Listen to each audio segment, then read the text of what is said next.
നമസ്കാരം. ഫോക്കസ് പോയിന്റിലേക്ക് സ്വാഗതം. രാഹുൽ മാങ്കൂട്ടത്തിൽ എന്ന കോൺഗ്രസ് യുവ നേതാവ് കഴിഞ്ഞ കുറേ നാളുകളായി കേരളത്തിൽ ചർച്ചാ വിഷയമാണ്. ഈ രാഷ്ട്രീയക്കാരൻ ഒരു പെൺകുട്ടിയെ വിവാഹ വാഗ്ദാനം നൽകി പീഡിപ്പിച്ച് ഗർഭിണിയാക്കുകയും തൻ്റെ രാഷ്ട്രീയ ഭാവിയെ ദോഷകരമായി ബാധിക്കും എന്ന് കണ്ടതോടെ ഗർഭസ്ഥ ശിശുവിനെ അതിൻ്റെ അമ്മയുടെ പൂർണ്ണ സമ്മതമില്ലാതെ നിർബന്ധിച്ച് കൊന്നുകളയുകയും ചെയ്തു. ഒരു ഡോക്ടറുടെ മേൽനോട്ടമില്ലാതെ അപകടകരമായ ഗർഭനിരോധന ഗുളിക പീഡനത്തിനിരയായ പെൺകുട്ടിയെ കൊണ്ട് കഴിപ്പിച്ച് അവരെയും കൊല്ലാൻ ശ്രമിക്കുകയും ചെയ്തു. ഈ പരാതി പുറത്തു വന്നതിന് ശേഷം നിരവധി സ്ത്രീകൾ രാഹുൽ മാങ്കൂട്ടത്തിനെതിരെ പരാതിയുമായി രംഗത്ത് വന്നിരുന്നു. കേവലം ഒരു പീഡനക്കേസ് പ്രതി മാത്രമാണോ രാഹുൽ മാങ്കൂട്ടത്തിൽ? രാഹുലിനെതിരെ ഇതുവരെ പുറത്തു വന്ന ആരോപണങ്ങൾ മാത്രം പരിശോധിച്ചാൽ മതി ആരാണ് രാഹുൽ മാങ്കൂട്ടത്തിൽ എന്ന് മനസ്സിലാകും. ഇയാളൊരു പ്രത്യേകതരം ക്രിമിനൽ ജീൻ ആണ് എന്ന് ഈ ആരോപണങ്ങളിലൂടെ കണ്ണോടിച്ചാൽ ആർക്കും മനസ്സിലാകാവുന്ന കാര്യമേ ഉള്ളൂ. നാവിൻ്റെ ബലത്തിൽ സമൂഹ മാധ്യമങ്ങളിലൂടെയും ടെലിവിഷൻ ചർച്ചകളിലൂടെയും പാർട്ടിയിൽ അനർഹമായ പദവികൾ കൈക്കലാക്കാൻ രാഹുൽ ശ്രമിച്ചുവെന്ന് നിരവധി കോൺഗ്രസ് നേതാക്കൾ ഇപ്പോൾ സമ്മതിക്കുന്നുണ്ട്. ബൂസ്റ്റ് ചെയ്യപ്പെട്ട ഫേസ്ബുക്ക് പോസ്റ്റുകളാണ് രാഹുൽ സ്വയം പ്രശസ്തനാകാൻ വേണ്ടി ഉപയോഗിച്ചത്. നിരവധി ഫേസ്ബുക്ക് പേജുകൾ വിലക്കെടുത്ത് PR വർക്ക് നടത്തി. മുഖ്യധാര ടെലിവിഷൻ ചാനൽ ചർച്ചകളിലൂടെ നാവുള്ള അപൂർവം കോൺഗ്രസ്സുകാരിൽ ഒരാളാണ് താനെന്ന് തെളിയിക്കാൻ ശ്രമിച്ചു. രാഹുലിന് ചാനൽ ചർച്ചകളിൽ അവസരം കിട്ടാനായി ഉപജാപക വൃന്ദം നന്നേ അധ്വാനിച്ചിട്ടുണ്ട്. അവർ ചാനലുകൾ തോറും കയറിയിറങ്ങി കാലുപിടിച്ചു. BJP RSS വിരുദ്ധ പരാമർശങ്ങളും മുഖ്യമന്ത്രി പിണറായി വിജയനെ പ്രതിപക്ഷ ബഹുമാനമില്ലാതെ വ്യക്തിപരമായി കടന്നാക്രമിക്കുന്നതും ശൈലിയാക്കി. ഈ നാവിൻ്റെ മൂർച്ച പല കോൺഗ്രസ് നേതാക്കളും അറിഞ്ഞിട്ടുണ്ട് എന്നതാണ് മറ്റൊരു യാഥാർത്ഥ്യം.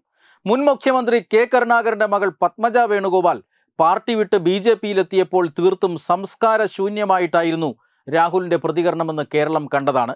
സത്യത്തിൽ രാഹുൽ മാങ്കൂട്ടത്തിൽ എന്ന കോൺഗ്രസ് ഫയർ ബ്രാൻഡിൻ്റെ തകർച്ചയുടെ തുടക്കം അവിടെ നിന്നാണ്.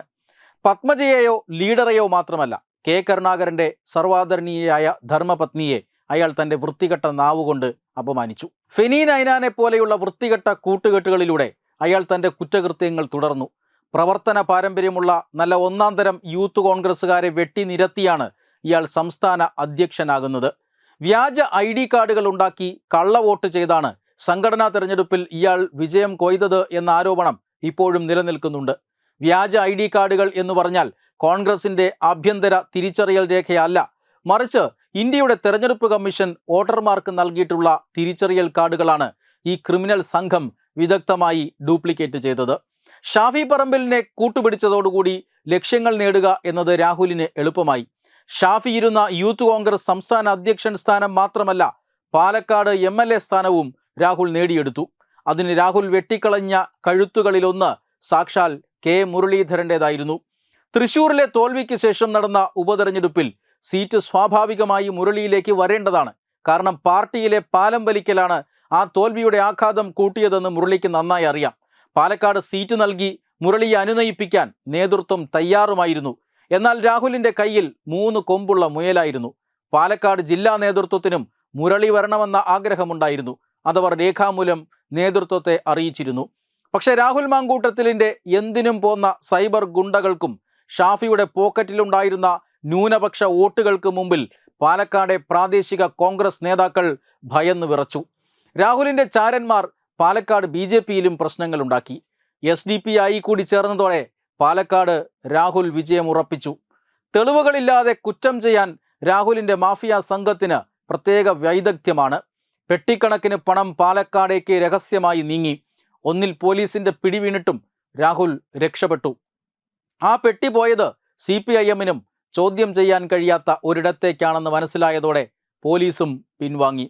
MLA ആയിട്ടും രാഹുലിൻ്റെ മിഷൻ അവസാനിച്ചില്ല.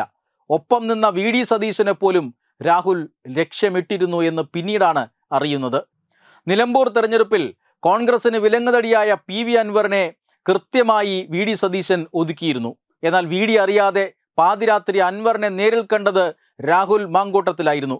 ഇത് പുറത്തായതോടുകൂടി VDക്ക് രാഹുലിൻ്റെ വിശ്വരൂപം മനസ്സിലായി. പീഡന പരാതി പുറത്തു വന്നപ്പോൾ സതീശൻ അടക്കമുള്ള മുതിർന്ന നേതാക്കൾ രാഹുലിനെതിരെ കടുത്ത പ്രസ്താവനകളാണ് പരസ്യമായി തന്നെ നടത്തിയത്. പക്ഷേ രാഹുൽ തളരാതെ ബ്ലാക്ക്മെയിൽ ചെയ്തു. മാഫിയ സംഘങ്ങൾ ശേഖരിച്ച ആയുധങ്ങൾ അയാളുടെ കയ്യിൽ ഭദ്രമായിരുന്നു എന്ന് വേണം മനസ്സിലാക്കാൻ. എല്ലാവരുടെയും നാവരിയാൻ രാഹുലിന് കഴിഞ്ഞു. രാഹുലിന്റെ രക്തത്തിനായി മുറവിളി കൂട്ടിയ സതീശൻ അടക്കമുള്ള കോൺഗ്രസ് നേതാക്കൾ അടുത്ത ദിവസം നിശബ്ദരായതെങ്ങനെ എന്നിപ്പോഴും കേരളത്തിന് മനസ്സിലായിട്ടില്ല. സസ്പെൻഡ് ചെയ്യപ്പെട്ടിട്ടും പാർട്ടിയിലേക്ക് രാഹുൽ മാങ്കൂട്ടത്തിൽ ഇടിച്ചു കയറി. ദേശീയ നേതൃത്വത്തിൽ താക്കോൽ സ്ഥാനത്തിരിക്കുന്ന സാക്ഷാൽ KC വേണുഗോപാലിന്റെ ഭാര്യയുടെ അഭിപ്രായം പോലും വെറുതെയായി. തദ്ദേശ തെരഞ്ഞെടുപ്പിൽ സ്വന്തം അടുപ്പക്കാരെ സ്ഥാനാർത്ഥികളാക്കി പ്രചരണവും തുടങ്ങിയതോടെയാണ് രാഹുലിന് അടുത്ത പ്രഹരമേറ്റത്. പക്ഷെ പോലീസിന് 8 ദിവസം കഴിഞ്ഞിട്ടും രാഹുലിനെ തൊടാൻ പോലും കഴിഞ്ഞിട്ടില്ല. പോലീസിൽ നിന്ന് വിവരങ്ങൾ പ്രതിക്ക് ചോർന്നു കിട്ടുന്നു എന്ന ഞെട്ടിക്കുന്ന വാർത്തയാണ് ഇന്ന് രാവിലെ പുറത്തു വരുന്നത്. മണിക്കൂറുകൾ മാത്രം വാദം കേട്ട് തീരുമാനം പറയാൻ കഴിയുന്ന ഒരു മുൻകൂർ ജാമ്യാപേക്ഷ ഇന്ന് 2ാം ദിവസവും കോടതി ഇഴകീറി പരിശോധിക്കുകയാണ്. ഇതെന്ത് മറിമായം! ചിലർ ഇങ്ങനെയാണ്. കോൺഗ്രസ് ഭരണകാലത്ത് ഉത്തരേന്ത്യൻ രാഷ്ട്രീയത്തെ അനുസ്മരിപ്പിക്കുന്ന രാഷ്ട്രീയ മാഫിയ പ്രവർത്തനമാണ് മാങ്കൂട്ടത്തിലിൻ്റേത്. അനീതിയുടെ പടവുകൾ കയറി എത്ര ഉയരത്തിലെത്തിയാലും എല്ലാ മാഫിയ ഏമാന്മാരും ഒരു ദിവസം താഴെ ഇറങ്ങിയിട്ടുണ്ട്. രാഹുൽ മാങ്കൂട്ടത്തിലിൻ്റെ കാര്യത്തിൽ ആ ദിവസം ഉടൻ വരുമോ എന്നതാണ് ഇന്നത്തെ ചോദ്യം. വെബ് ഡെസ്ക് തത്വമൈ ന്യൂസ്.